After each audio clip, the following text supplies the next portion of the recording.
দর্শক আপনারা নিশ্চয়ই জানেন এখন কথায় কথায় ইসরায়েলকে লক্ষ্য করে রকেট ছুড়ে লেবাননের সশস্ত্র গোষ্ঠী হিজবুল্লাহ।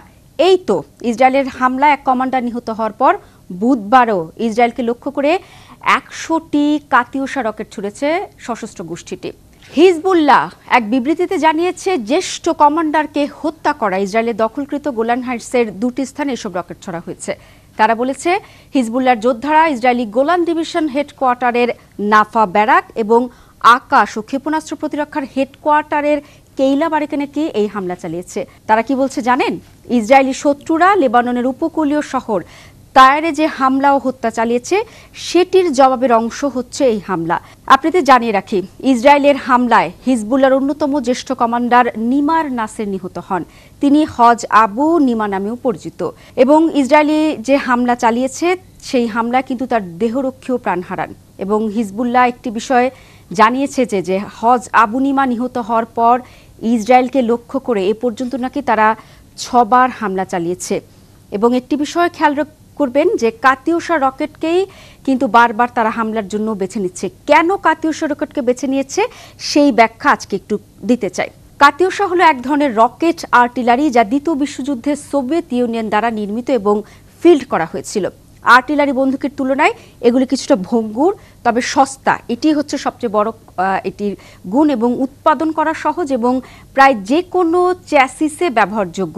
এবং দর্শক আপনারা যারা জানেন, প্রতিনিয়ত খবর রাখেন, তারা জানেন যে হিজবুল্লাহ প্রতিদিন যেই পরিমাণ রকেট ছোড়ে সেই হিসেবে কিন্তু এটি যখন সস্তা হবে, এটি যখন নিক্ষেপ করা সহজ হবে, সেক্ষেত্রে কিন্তু রকেট মারার সংখ্যাটিও বাড়বে। এবং এজন্য আমরা দেখছি যে কোনো ঘটনায় যখন ইসরায়েল কোনো হামলা চালাচ্ছে দ্রুত সিদ্ধান্ত নিয়ে সাথে সাথে কিন্তু হিজবুল্লাহর যোদ্ধারা এই কাতিউষা রকেট ছুড়ে দিচ্ছে এবং শতাধিকের বেশি রকেট ছোড়া হয়। এবার আসুন আসল জায়গায়।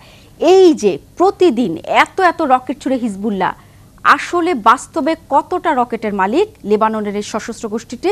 এই কথা আমরা ইসরায়েলের পক্ষ থেকে শুনতে চাই। ইসরায়েলের চিফ অফ স্টাফের সাবেক অর্থনৈতিক উপদেষ্টা রাম আমিনাচ জানিয়েছেন, রকেট সম্ভারের দিক থেকে যুক্তরাষ্ট্র, চীন, রাশিয়া এবং জার্মানির পরে হিজবুল্লাহকে 5টি পরাশক্তির একটি বলেছেন এই অর্থনৈতিক উপদেষ্টা। আর এই কারণে কিন্তু রাম আমিনাচ কি বলেছে জানেন? ইসরায়েলকে বারবার সতর্ক করে বলেছেন যে যদি কোনো কারণে লেবাননের হিজবুল্লাহর সাথে ইসরায়েল যুদ্ধে লিপ্ত হতে চায় তাহলে যেন তারা পূর্ণ শক্তি নিয়ে লড়াই করে, কারণ তাদের কাছে যে পরিমাণ রকেট আছে, যদি পূর্ণ শক্তি নিয়ে মাঠে না নামে সেক্ষেত্রে কিন্তু যুদ্ধে টেকা সম্ভব হবে না বলেই তিনি সতর্ক করেছেন। আপনাদের জানিয়ে রাখি, যে হিজবুল্লাহর এত রকেট সে বিষয়ে কিন্তু তাদের যে সাধারণ নাগরিক তারাও কিন্তু কিছুটা অবগত এবং তারাও মনে করে যে হিজবুল্লাহর কাছে প্রচুর পরিমাণ সামরিক রকেট আছে। এবং এই যে রকেটের কথা যখন চিন্তা করা হয় তখন ইসরায়েলের যে বড় বড় সামরিক কর্মকর্তা আছেন তাদেরও কিন্তু চোখের ঘুম হারাম হয়ে যায়। এবং তাদেরই এক সামরিক কমান্ডার বলেছেন যে তাদের ধারণা লেবাননের সশস্ত্র গোষ্ঠী হিজবুল্লাহর কাছে যে পরিমাণ রকেট মজুদ আছে, প্রতিদিন যদি তারা চায় ২৫০০-এর বেশি রকেট ইসরায়েলের দিকে ছুটতে পারে। তার মানে বুঝতে পারছেন তাদের রকেট ছোড়ার সক্ষমতা আসলে কতটুকু।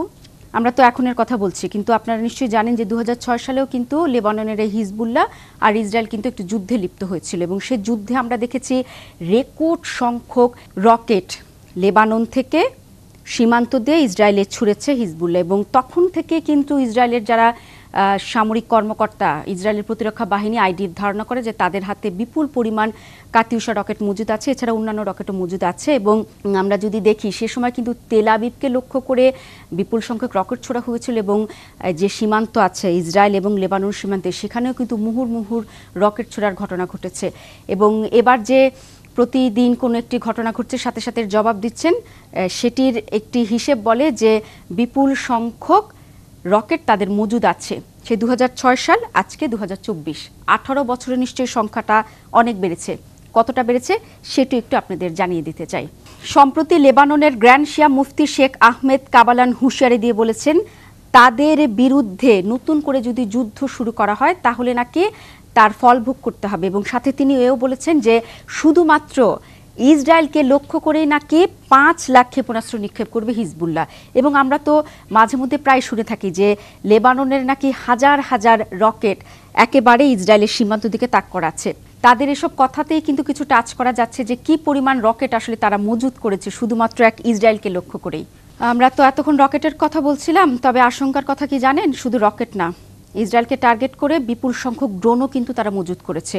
এবং আপনারা নিশ্চয়ই জানেন যে এই যে লেবাননের সশস্ত্র গোষ্ঠী হিজবুল্লাহকে কিন্তু একেবারে সরাসরি সমর্থন দেয় ইরান, এবং ইরান তো নিজস্ব কিছু অস্ত্র তৈরি করে, ড্রোন তৈরি করে, রকেট তৈরি করে, এবং সেগুলির একটি বিশাল অংশ কিন্তু কোনো না কোনোভাবে হিজবুল্লাহর কাছে পৌঁছায়। এবং বলা হয়ে থাকে যে ইরানের অস্ত্রেই কিন্তু একেবারে নিজেদের সজ্জিত করেছে এবং নিজেদের অনেক বেশি সমৃদ্ধ করেছে লেবাননের এই সশস্ত্র গোষ্ঠীটি। এবং একটা কথা না বললেই নয়, এই যে এত এত রকেট, এত এত ড্রোন যে তারা মজুত করে, সবসময় নিজেদের প্রস্তুত রাখে কেন জানেন? কারণ তারা প্রায় আসলে কোনো না কোনো ঘটনায় ইসরায়েলের সাথে সীমান্তে গোলাগুলিতে লিপ্ত হয়, ছোটোখাটো যুদ্ধ করে, এ কারণে নিজেদের প্রস্তুত রাখে। যেমনটি আমরা সবশেষ দেখেছি যে যখন 7 অক্টোবর গাজায় ইসরায়েল আগ্রাসন শুরু করে, তখন কিন্তু শুধুমাত্র গাজাবাসীর সমর্থনে, হামাসকে সমর্থনে তারা কিন্তু নতুন করে ইসরায়েলের সাথে যুদ্ধে লিপ্ত হয়। এবং আপনারা নিশ্চয়ই যারা প্রতি মুহূর্তে আন্তর্জাতিক খবরগুলো দেখেন, সারা বিশ্বের খবর রাখেন, তারা জানেন যে গাজায় ইসরায়েল এবং হামাসের সাথে যে লড়াইটা চলছে, সেই লড়াইয়ের আজ কিন্তু লেগেছে এখন ইসরায়েল লেবানন সীমান্তে। সেখানে কিন্তু ইসরায়েলের সেনাবাহিনীর সাথে লেবাননের সশস্ত্র গোষ্ঠী হিজবুল্লাহর প্রতিদিনই গোলাগুলি হচ্ছে, পাল্টাপাল্টি হামলা হচ্ছে। এবং এই হামলা কিন্তু এখন যে অবস্থায় আছে, মনে করা হচ্ছে বড় ধরনের যুদ্ধের দিকেই যাচ্ছে। আর যদি সেই যুদ্ধ বড় আকার ধারণ করে এবং সর্বাত্মকভাবে সেই যুদ্ধ ছড়িয়ে পড়ে, তাহলে কিন্তু পুরো মধ্যপ্রাচ্য অস্থির হয়ে উঠবে এবং পুরো মধ্যপ্রাচ্যের রাজনৈতিক, অর্থনৈতিক সবকিছুই কিন্তু সংকটের মুখে পড়বে। এবং আমরা যতই মুখে হিজবুল্লাহ বলুক যে আমরা যুদ্ধ চাই না, বা ইসরায়েল বলুক না কেন, কিন্তু আমরা দেখতে পাচ্ছি যে দুপক্ষই কিন্তু কেউ কাউকে ছাড় দিয়ে কথা বলছেন না। লেবাননের বিভিন্ন কমান্ডারকে লক্ষ্য করে ইসরায়েল হামলা চালাচ্ছে, তাদের মৃত্যু হচ্ছে, এবং সেই মৃত্যুর বদলা নিতে কিন্তু একের পর এক রকেট ছুড়ে যাচ্ছে। এবং এই রকেট ছোড়ার যে হার, সেটি কিন্তু আসলেই বিস্মিত করে পরাশক্তির দেশগুলোকেও। এবং তারা খুবই অবাক হয় যে একটা দেশের সশস্ত্র গোষ্ঠীর কাছে কিভাবে এত পরিমাণ রকেটের মজুদ আছে।